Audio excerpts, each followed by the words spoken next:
Dan bayangkan, apakah Anda sudi diwafatkan dalam keadaan seperti ini yang belum baik? Setelah Anda tergerak untuk berubah, baru kemudian bikin visi ke depan. Ini pernah direncanakan oleh suami istri di masa lalu, dituliskan di dalam kitab yang sangat populer. Persoalannya, begitu ibunya mengandung, istrinya mengandung, lahir anaknya usia 2 tahun, maaf, mereka punya rencana. Anak ini insya Allah kita akan didik jadi lebih baik, keluarga kita lebih baik, anak ini akan jadi ulama. Qadarullah usia 2 tahun ayahnya meninggal. Ini kisah nyata. Ibunya ingat, saya tetap pertahankan untuk berubah, jadi lebih baik. Walaupun ayah tidak ada, saya single parent. Saya rawat anak ini sebaik-baik. Usia 4 tahun, anak ini maaf ya, terkena penyakit buta permanen. Hijrah tidak akan sepi dengan ujian. Suami meninggal, single parent, anaknya kemudian buta permanen. Apa yang dilakukan oleh ibunya? Ibunya tetap berpedoman, Allah pasti akan berikan yang terbaik. Anak ini kemudian terus didoakan, bangkit di malam hari, perbanyak kemudian tingkatkan ibadah. Ingat ya rumus ini, orang tua yang rajin ibadah maka boleh jadi kebaikannya akan diturunkan pada anaknya. Ibunya yang berdoa, anaknya yang mendapatkan bagiannya. Matanya buta tapi diganti oleh Allah dengan ingatan yang luar biasa.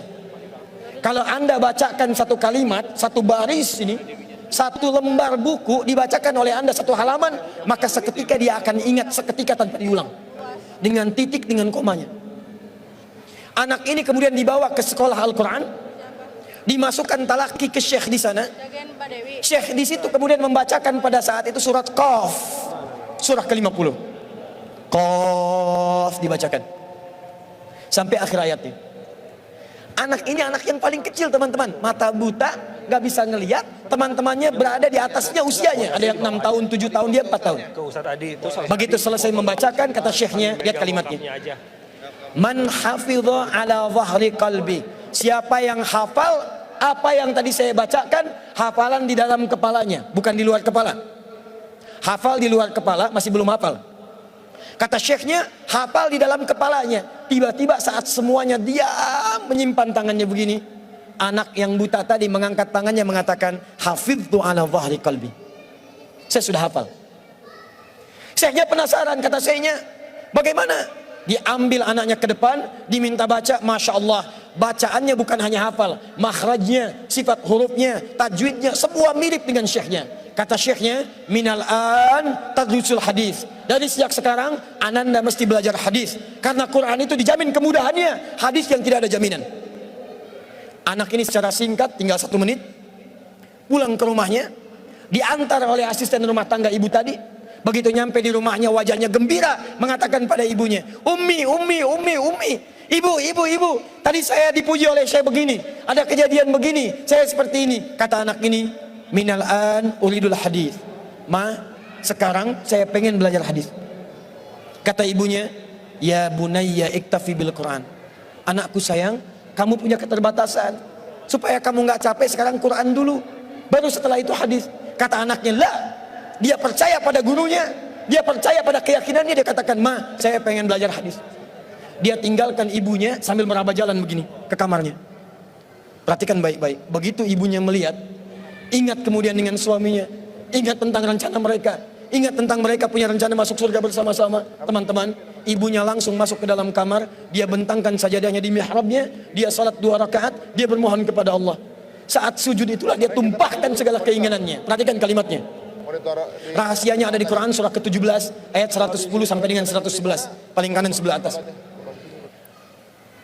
Ya Allah yal basir, yalladzi ala kulli syai'in qadir, a'id basirat ibni. Saya mau akhiri. Ketika tumpah air matanya dia katakan, ya Allah yang maha melihat, mohon kembalikan penglihatan anak saya. Yal basir, yalladzi ala kulli syai'in qadir, a'id basirat ibni. Begitu mengatakan kalimat itu, capek ketiduran. Kemudian pada saat itulah anaknya sedang mengulang surat Qaf di kamarnya. Begitu ibunya mengatakan yal basir, anaknya sampai pada ayat ke-22. Laqad kunta fi ghaflatin min hadza fakashafna 'anka ghita'aka wa basaruka al-yawma hadid. Ibunya menyebut yal basir, anaknya sampai di ayat wa basaruka al-yawma hadid. Dulu pandanganmu tertutup, sekarang kami akan buka, kamu akan melihat setelah ini dengan setajam-tajamnya. Ayat ini sebetulnya kemuliaan akhirat, tapi diturunkan mendapatkan kemuliaan dunia. Tiba-tiba setelah baca ayat ini, ibunya berdoa, bersamaan kalimatnya, tiba-tiba terbuka pandangannya. Anak ini bisa melihat kembali. Saking kagetnya dia lompat, dia kejar ibunya. Ummi, laqad ra'ait. Ma, saya bisa lihat lagi. Ma, saya bisa lihat lagi. Ibunya kaget kemudian terbangun. Dia peluk anaknya, dia katakan, "Nah, mungkin kamu melihat bukan dengan hatimu. Kamu melihat bukan dengan matamu. Rubbama ra'aita biqalbik, laisa bi'ainik." Mungkin bukan matamu tapi hatimu. Waktu habis. Kisah belum selesai. Tinggal 1 menit. Boleh 1 menit? Lihat sini. Kata anaknya, "Mah, saya melihat dengan mata saya. Ini mama pakai baju ini. Di sekitar kita ada benda-benda ini." Allahu Akbar.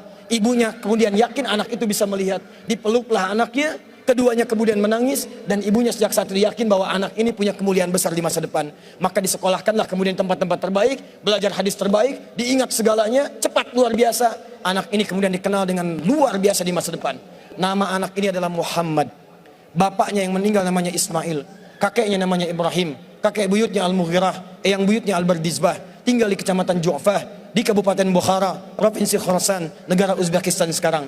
Kelak di kemudian hari, dia dikenal dengan nama daerahnya Bukhara, dengan Al-Bukhari. Itulah kisah Imam Al-Bukhari. 2 orang suami istri, yang bersiap merubah hidupnya, diturunkan pada anaknya, dan kemuliaan itu diraih.